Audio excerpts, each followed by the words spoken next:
So hello and welcome, my name is Vijay. आप सभी लोगों का स्वागत है इस ई पाठशाला के वीडियो लेक्चर सीरीज में।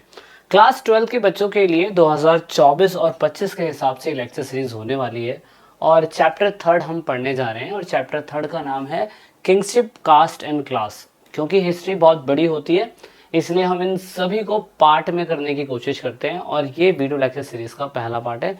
अधिक जानकारी के लिए आप हमारे ऐप पे ज़रूर जुड़िएगा क्योंकि इसमें आपको सारी इन्फॉर्मेशन मिलती है ऐप के रिगार्डिंग। कुछ भी आपको 6 to 12 क्लास नोट चाहिए होते हैं तो आपको हमारे ऐप पे आसानी से अवेलेबल हो जाते हैं। दोस्तों, इस पूरे चैप्टर के अंदर प्रारंभिक समाज यानी कि बताया गया है महाभारत की सेंट्रल थीम स्टोरी का इस्तेमाल करके और बताया गया कि किस तरीके से हिस्टोरियंस ने इसको पूरी तरीके से इस्तेमाल करा और आपको प्रेजेंट करके दिखाया उस महाभारत के कॉन्सेप्ट के बिहाफ पे कि अर्ली सोसाइटी किस प्रकार की हुआ करती थी। तो अगर हम देखें तो हमने इससे पहले जो चैप्टर पढ़े थे, पहला और दूसरा हमने पढ़ा, तो काफ़ी हद तक वो 600 BC से लेके 600 AD यानी कि कॉमन एरा CE तक था। उन सभी के अंदर हमने टेक्सचुअल ट्रेडिशंस के बारे में पढ़ा और हिस्टोरियंस ने जो भी कुछ सामाजिक इतिहास पढ़ने की कोशिश करी होगी या अर्ली सोसाइटी जो समाज था अगर उसे पढ़ा होगा तो जो कुछ लिखा गया होगा टेक्स्ट्स के अंदर उसी के अकॉर्डिंग उन्होंने समझने की कोशिश करी होगी। उससे फायदा क्या होता है टेक्सचुअल ट्रेडिशन से? जैसे एग्जांपल के लिए अशोक के टाइम पीरियड पे कुछ भी लिखा गया हो, चंद्रगुप्त के टाइम पीरियड पे कुछ भी लिखा गया हो, ये सारी चीजें जो रिटर्न में होती थी ना, यही बताती थी इतिहास।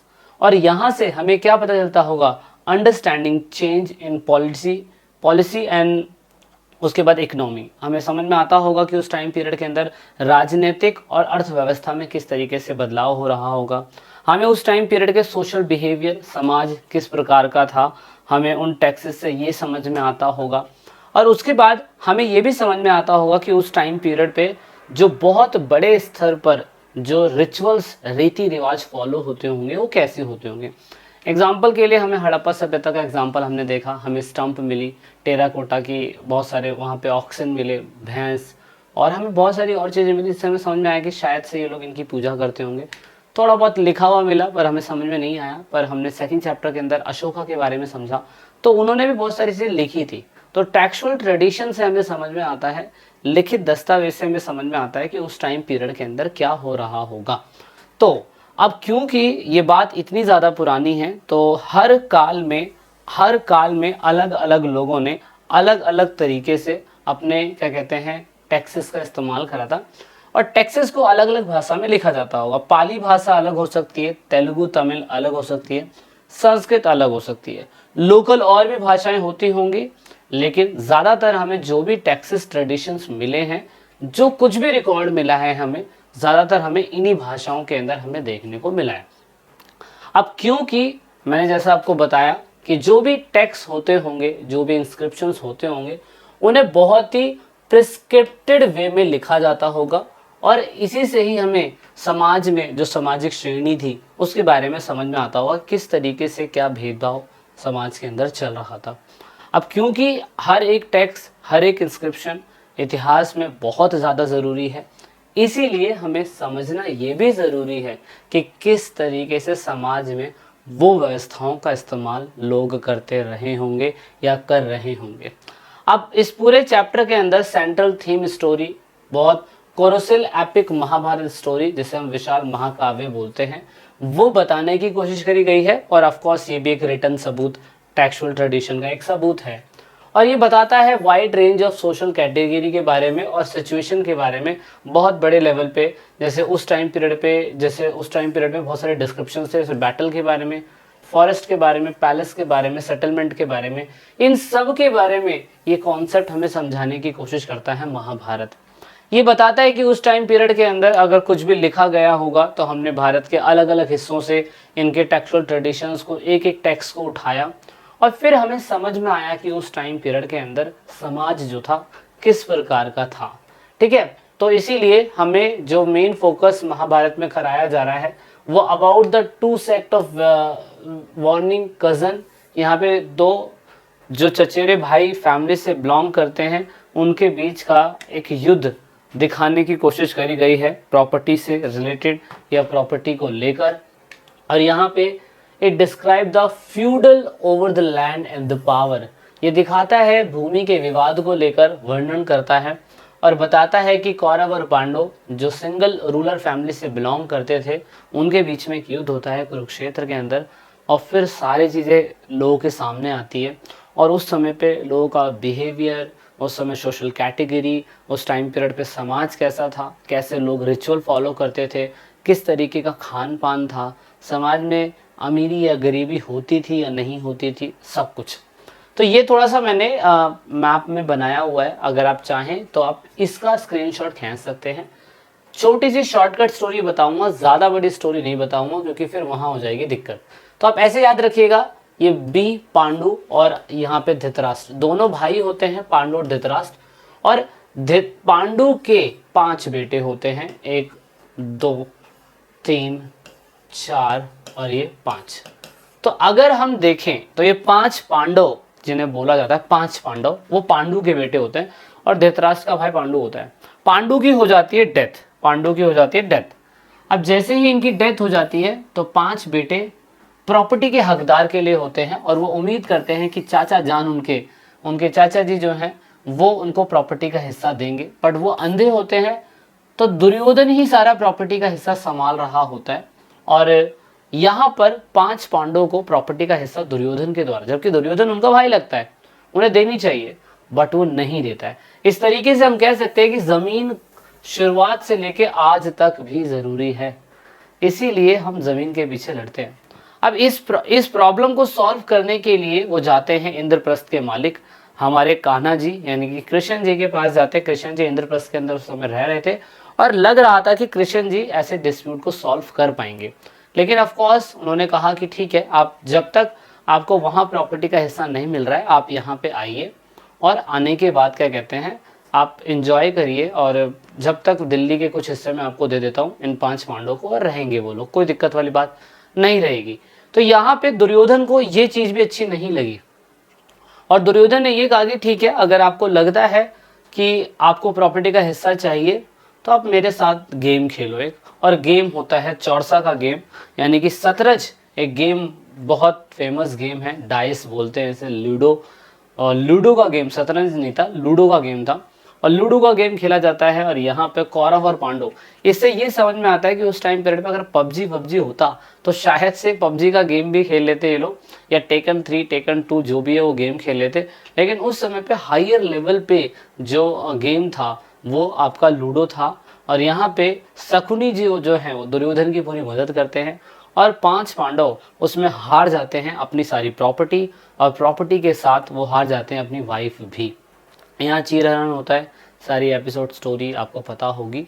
लेकिन यहाँ पे जब शर्त होती है तो शर्त में ये बोला जाता है कि जो हारेगा इस गेम को तो प्रॉपर्टी तो छोड़ेगा ही छोड़ेगा, लेकिन 12 साल का वनवास और 2 साल का ज्ञातवास, एक अज्ञातवास और एक ज्ञातवास इनको नसीब होगा। ऐसे में टोटल 14 साल इनको काटने पड़ते हैं, और 14 साल काटने के बाद जब वो वापस आएंगे तो दुर्योधन जो है उनको ज़मीन वापस कर देगा, ऐसा शर्त रखी गई थी और ऐसा हुआ। अगर आप देखो तो 16 महाजनपदों में से कुरुक्षेत्र के अंदर आता है, और उस समय पे कुरु देखो 9वें नंबर पे है। तो उस समय ये प्रॉपर्टी पांडु के बेटों की और धृतराष्ट्र के बेटे युधिष्ठिर और उनके 99 भाई उनकी थी। लेकिन दुर्योधन छल से 5 पांडवों को हरा देता है क्योंकि शकुनी उनकी मदद करता है, और यहाँ पे उन्हें अज्ञातवास के साथ ज्ञातवास भी झेलना पड़ता है। बहुत बार कोशिश करी गई थी कि 5 पांडवों को मार दिया जाए जिससे सारी प्रॉपर्टी का हिस्सा दुर्योधन का रहे, लेकिन ऐसा नहीं हो पाया, मे बी कुछ और ही लिखा हुआ था इसलिए। और जब ये आते हैं पूरा टाइम पीरियड अपना वनवास काट के, ज्ञातवास अज्ञातवास दोनों, तो फिर भी दुर्योधन उनको उनकी जमीन का हिस्सा नहीं देता है, और यहाँ पे फिर दोबारा श्री कृष्ण जी के पास ही जाते हैं और श्री कृष्ण जी से रिक्वेस्ट करते हैं कि आप हमें हमारी प्रॉपर्टी का हिस्सा दिलाएं।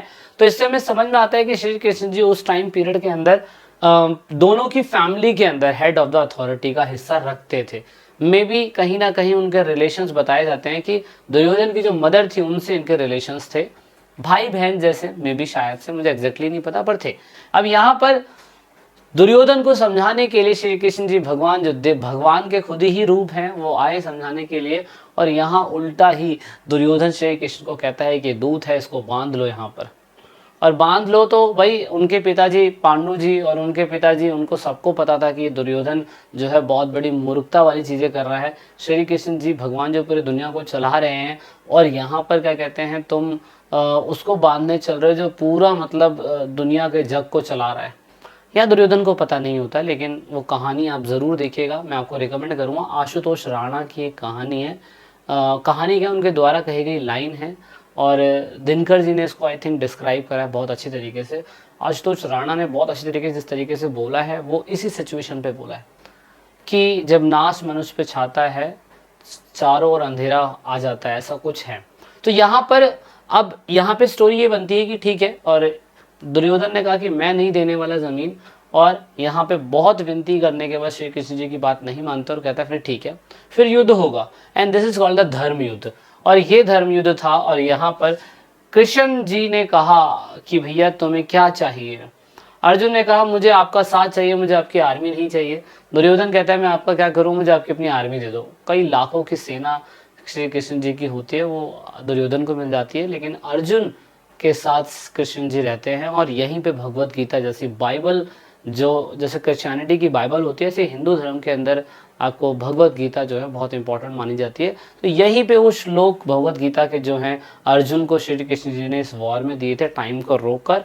इस वॉर के अंदर कौरवों और पांडवों का वॉर होता है। कौरवों की तरफ से श्री कृष्ण जी की लाखों करोड़ों सेना और प्लस दुर्योधन प्लस उनके 99 भाई और दुनिया के बहुत बड़े बड़े बड़े बड़े यहाँ पे अश्वत्थामा, कृपाचार्य, द्रोणाचार्य, भीम, कर्ण, ऐसे महाशूर वीर थे जो आप कह सकते हो कि भैया ये रियल लाइफ में बहुत बड़े योद्धा थे। और उस तरफ श्री कृष्ण जी, उस तरफ युधिष्ठिर, चार भाई नकुल, सहदेव, अर्जुन और अभिमन्यु, घटोत्कच, धृष्टपंत, मतलब बहुत सारे जो भी हो सकते थे वो सब यहाँ पे थे और इस नील युद्ध में शामिल थे, इस युद्ध में शामिल थे। और यहाँ पर इस युद्ध में भैया कौन जीतता है? All we know that Pandava जीतते हैं। अब पांडव जीतते हैं तो पांडव के जीतने के बहुत सारे कारण हैं, मिथ बहुत सारी चीज़ें हैं, बहुत सारी चीज़ें बताई जाती है। कर्ण को धोखे से मारा गया, अश्वत्थामा खुद की मौत मर गए, तो ऐसा बहुत कुछ है। लेकिन भाई श्री कृष्ण जी जो रचयिता हैं वो इस पूरी मूवी के रचयिता हैं।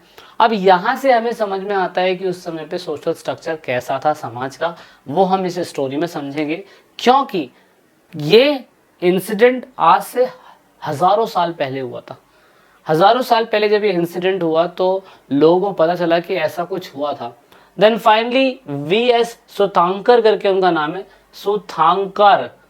सुथांकेर लिखा हुआ, संस्कृत के बहुत बड़े स्कॉलर हैं। इन्होंने 1919 के अंदर इस प्रोजेक्ट को चालू करा और 47 साल लगे इनको इस प्रोजेक्ट को कंप्लीट करने में, महाभारत जैसे क्रिटिकल एडिशन को तैयार करने में।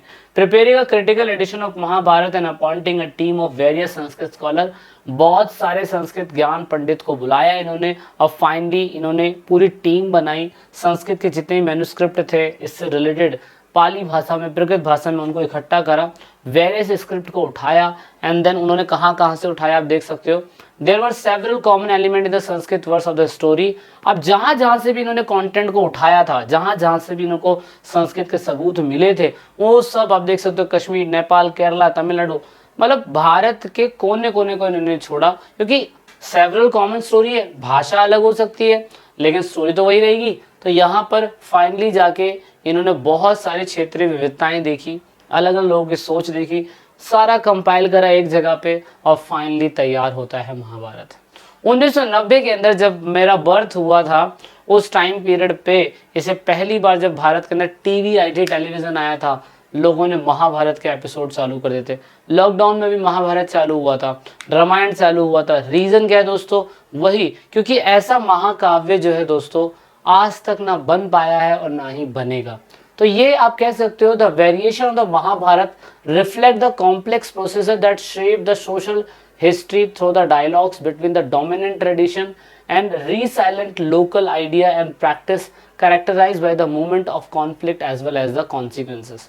Conscience, महाभारत की विविधता जटिल प्रक्रिया को प्रतिबिंबित करता है। वो बताता है कि उस टाइम पीरियड पर सोशल कैटेगरी कैसी थी, जिसमें प्रमुख परंपराओं और लचीले स्थानीय विचारों और प्रथाओं के बीच संवाद के माध्यम से, बातचीत के साथ साथ आम सहमति के बीच संवाद के माध्यम से सामाजिक इतिहास को आकार दिया गया। मतलब कितना इंपॉर्टेंट चीज़ है ये। महाभारत जैसा महाकाव्य समाज की सोशल कैटेगरीज को बताता है, उस समय की सिचुएशन को बताता है कि किस तरीके से उस टाइम पीरियड पे समाज था। लोग कहते हैं कि पहले के टाइम पीरियड पे सतयुग था, लोग सच बोलते थे और बहुत ही बढ़िया था, बट ऐसा नहीं है दोस्तों। यहाँ पर कहानी कुछ अलग थी, कुछ अलग स्टोरी थी, इसलिए क्लास 11th में इसको 12th में सॉरी समझाने की कोशिश करी गई है। आपको कहते हैं कि यार हिस्ट्री बड़ी बोरिंग लगती है, भाई कोई बोरिंग नहीं है, सीखने को बहुत कुछ मिलता है। उस समय की सिचुएशन क्या थी ये आपको जानने को मिल रही है तो बहुत बड़ी बात है भाई, है ना। और उससे हमें क्या सीखने को मिल रहा है प्रेजेंट टाइम पे, वो भी तो जरूरी है। So that is why this is the first part of the video lecture series. I hope आपको ये लेक्चर सीरीज समझ में आ रहा होगा। अधिक जानकारी के लिए आप ऐप को जरूर डाउनलोड करिएगा। मिलते हैं नेक्स्ट पार्ट में, जब तक के लिए जय हिंद जय भारत। और अगेन आपको याद रहे वीडियो को लाइक करना मत भूलिएगा, चैनल को सब्सक्राइब करिए, वीडियो अच्छी लगी है तो, ऐसी वीडियोस और देखना चाहते हैं तो। मिलते हैं नेक्स्ट पार्ट में। जय हिंद जय भारत, वंदे मातरम।